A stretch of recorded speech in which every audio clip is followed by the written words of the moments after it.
नमस्कार. विचारधारा लेखक श्रीकांत मोरे. लेख 20वा शत्रू. आपला शत्रू कोणीच नसतो. मीच माझा मित्र आणि मीच माझा शत्रू असतो. जगात स्वतःवर विश्वास ठेवला की सगळं काही कळतं. खरंच आपणच उगीचच घाबरत असतो. थोडी मनाची समजूत काढली, मी मृत्यूला घाबरणार नाही, मग रणांगणात सहज पुढे आपण जाऊ शकतो. वारंवार मृत्यूबरोबर असताना न घाबरता झोकून द्या. मृत्यू केव्हा तरी येणारच आहे हे निश्चित आहे. मग त्याच्या विचारामध्ये आत्ताचा का चांगला वेळ घालवायचा? सतत त्यावर आपण मात करू. मृत्यूला दुर्लक्षलेली माणसं खूप जगतात. नवे आयुष्यभर त्यांना काहीतरी करण्याचा मार्ग सापडत असतो. त्यातच ते मग्न असतात. मृत्यूला त्यांनी दैनंदिन जीवनातून बाजूला केलेले असते आणि मग जगण्याचा अर्थ त्यांना गवसलेला असतो. साऱ्या सापेक्ष भावनांना महत्त्व द्यायचे नसते. जे मला सुख ते इतरांना दुःख वाटू शकते. माझे सुख असते, मीच माझा शत्रू असतो, मीच माझा मित्र असतो. म्हणून जीवनात मी आहे, पण मीपणात याचा अर्थ सर्वांच्या बरोबर मी एक असा आहे तोच घ्यावा. सर्वांबरोबर मी एक, सर्वांसाठी मी, मग शत्रू राहत नाही. भावनिक, काल्पनिक सारे विचार शत्रूला घाबरतात. हा शत्रू मीच निर्माण केलेला असतो. माझ्या भविष्य विश्वास, भावविश्वास तो राहत असतो. म्हणून अशा शत्रूला निर्माणच करायचे नाही. हे मना, मी ब्रह्म आहे, तर शत्रू कुठला घरता? हे मनात आपण रुजवलं पाहिजे. म्हणजेच जीवनात अजात शत्रू म्हणून आपल्याला जगता आलं पाहिजे. लेख 21वा अनुभव घ्यावा. चटकन परिस्थितीचं भान येतं, परंतु चूक आली लक्षात तर चूक दुरुस्त केली पाहिजे. चुकीचे प्रायश्चित्त, चूक दुरुस्त केली तर प्रगती करायची आहे हे आपल्याला जमलं पाहिजे. चुकांना घाबरून काहीच न करणं म्हणजे जीवनात भरकटणे होय. प्रगतीचा टप्पा चुका आणि शिस्त यातून जातो. चुकांचे निरीक्षण करा. अनुभव नाही आले म्हणून एखादं काम करणं टाळू नका, ते योग्य नाही. अनुभव, काम नवनवीन करण्यातूनच येत असतो. सतत योग्य प्रयत्न करीत राहणे म्हणजे सतत नवीन अनुभव घेणे असते. निर्मितीचा छंद लागतो. अनुभव प्रयोगशीलतेतून येतो, म्हणून अनुभव सतत घेणे योग्य असते.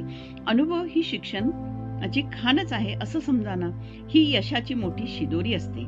अनुभव ही तर यशाची खरी गुरुकुल्ली.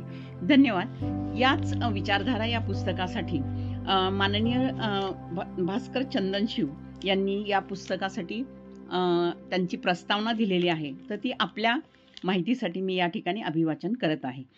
भास्कर चंदनशिव हे 28व्या मराठवाडा साहित्य संमेलनाचे अध्यक्ष होते. प्रस्तावना. विचाराला दिशा देणारी विचारधारा. श्रीकांत मोरे एक प्रशासकीय सेवेतील एक महत्त्वाचे नाव. प्रशासनाचा ओझ राखून साहित्याच्या क्षेत्रात धडपडणारे एक उमदे व्यक्तिमत्व. त्यांचा माझा परिचय फारसा जुना नाही. मराठवाडा साहित्य संमेलन उस्मानाबादच्या निमित्ताने आम्ही एकमेकांना भेटलो आणि कायमचे एकमेकांचे झालो. त्यांनी आई नावाचा कविता संग्रह आणि विचारतरंग नावाचे लेख संग्रह भेट म्हणून दिले आणि आम्ही कायमचे साहित्यिक मित्र झालो. आईचे विविध रूप ज्या मूल्य भावनेने श्री मोरे यांनी व्यक्त केली, तितकंच व्यापकत्व साहित्य क्षेत्रात मला अभावानेच जाणवले. माणूस निर्मळ, निर्भेळ, पारदर्शी म्हणूनच मला माझा वाटला. आपलं मन, आपला अनुभव समजवून, सजवून, नटवून लोकांना सांगावा असं या माणसाला कधीही वाटलेलं नाही. हे त्यांच्या त्या निर्मळपणाचं पहिलं लक्षण त्यांच्या लेखनातून मला जाणवलं. लेखन गद्य असो किंवा पद्य असो, त्यांनी मुक्त लेखन केलेले आहे. त्यांचे वाङ्मयीन निकष काहीही असोत, मला स्वतःला जेव्हा लिहावसे वाटले तेव्हा मनमुक्तपणे, बंधमुक्तपणे एकदाच पेन टेकवलं की भरभर विचारधारा कागदावर यायला लागतात. हे त्यांच्यासाठीचे मनोनिवेदन मोठे बोलके आहे. याच पद्धतीने त्यांनी आत्तापर्यंत भावलेले रंग काव्य, भावरंग, भावसुमने, स्नेह कविता, आई इत्यादी प्रकाशित अप्रकाशित लेखनातून साकारलेले आहे. सहजता हा त्यांचा लेखन धर्म प्रस्तुतच्या विचारधारा या लेखन संग्रहातून व्यक्त झालेला आहे. आई या नातेसंबंधाच्या भावमूल्यांची आत्मसंवादी राहून श्री मोरे यांनी आपली काव्यदृष्टी जगवण्याचा प्रयत्न केलेला आहे. मातृभक्ती मूल्यभाव विविध स्तरातून त्यांनी व्यक्त केलेला आहे. वर्तमानाला भान देणारी त्यांची कविता महत्वाची आहे. प्रस्तुतच्या संग्रहात श्रीकांत मोरे यांचा एक वेगळाच पैलू वाचकांच्या ध्यानी येणार आहे, ज्याला रूढ अर्थाने चिंतन म्हटले जाते. तशा काही चिंतनिका त्यांनी सरळपणे अल्पाक्षरात नोंदवलेल्या आहेत. चिंतनाला निमित्त झालेले व्यवहारातील काही शब्द निमित्ताला कारण झालेले आहेत. मुक्त कल्पनांचा आधार घेऊन श्री मोरे मत आणि कल्पना विस्तार करीत जातात. उदाहरणार्थ संशय, किंमत, प्राइस, व्हॅल्यू, मर्यादा बदल, सहज, कठीण इत्यादी अनेक शब्दांचा विस्तार चिंतन पातळीनं व्यक्त करीत जातात.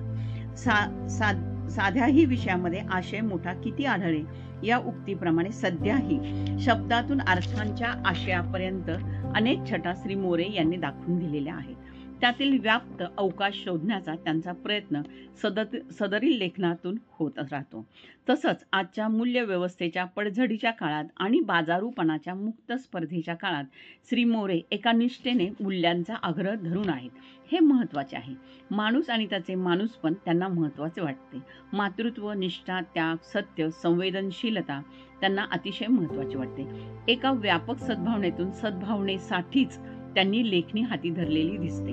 त्यांनी साधलेला हा लेखन संवाद केवळ सद्भावनेपोटी साधलेला महत्त्वाचा मित्र संवाद म्हणून सुद्धा महत्त्वाचा वाटतो. पण त्यांची भूमिका उपदेशकाची अजिबात नाही हे लक्षातही येते. आपले कुटुंब, त्यातील नातेसंबंध, समाजबंध जपावेत, जोपासावेत असा साधा वाटणारा मित्र सल्ला मूल्यभावनाला जागृत करीत राहणारा आहे. शैलीचा निर्मळ, निर्भेळ, नितळ आणि पारदर्शीपणा राखून श्री मोरे बोलत राहतात. कधी मनाला तर कधी जनाला.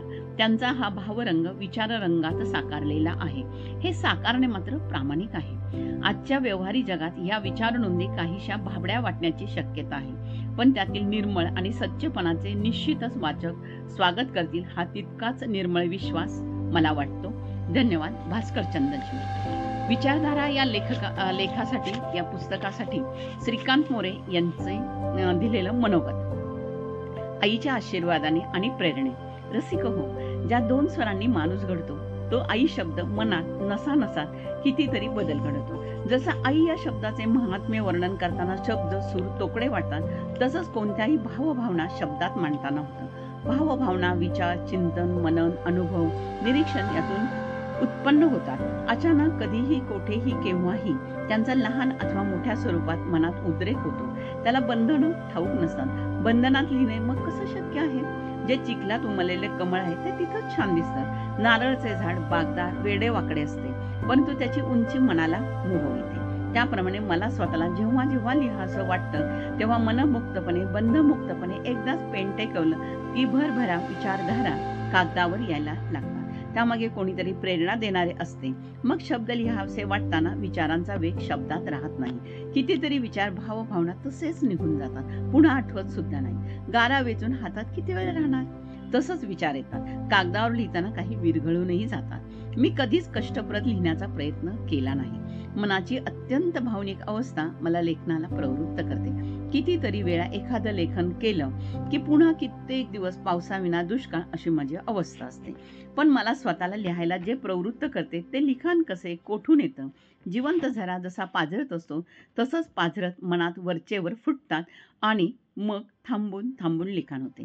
कविता असो, लेख असो किंवा हे माझं मनोगत असो, यामध्ये एकदा पेन कागदावर टेकवलं की भराभरा विचारांचे लोट वाहत येतात आणि मग शेवटच. त्यामुळं काही वेळा मी स्वतः जेव्हा वाचतो तेव्हा मलाही असं वाटतं की मी हे केव्हा बरं लिहिलंय? कुठून बरं हे विचार माझ्या मनात आले असतील? कसे आले असतील? सारं कसं अनाकलनीय. असो, ही तो श्रींची इच्छा. माझा अनंत शक्तीवर विश्वास आहे. अशी शक्ती पृथ्वीवर अथवा अवकाशात निश्चितच कुठेतरी आहे. ती पंचमहाभूतावरती नियंत्रण ठेवते. कसे ते मला ठाऊक नाही. कार्य माझ्याकडनं घडवून आणते. खूप वेळा लिहायला बसलो की विचारधारा जणू एका नदी दुसऱ्या नदीला मिळते तसा मनात अचानक संगम होऊन वेगळीच विचारधारा न ठरवलेली प्रवाही होऊन जाते. हे सारं माझ्या परिवाराला कळावं, माझ्यावर प्रेम करणार असंख्य मित्रमैत्रिणींना, नातेवाईकांना कळावं एवढीच एक इच्छा.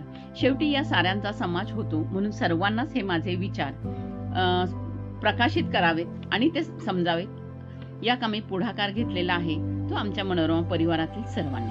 हे मनोगत अधिक न लांबवता मी एवढंच म्हणतो की जे जे मला लिहावंसं वाटलं ते माझ्या विचारातून उत्स्फूर्तपणे बाहेर आलेले पडलेले थेंब आहे, तुषार आहे. कदाचित पाऊस नसेल, पण यामधून पहिल्या पावसाच्या मातीचा सुगंध तुम्हाला जाणवला तर रसिक हो, मला तुमचं प्रेमाचे बोल फक्त कळवा. धन्यवाद. आपला श्रीकांत मोरे यांचा फोन नंबर आहे 70 20 6 0000 4.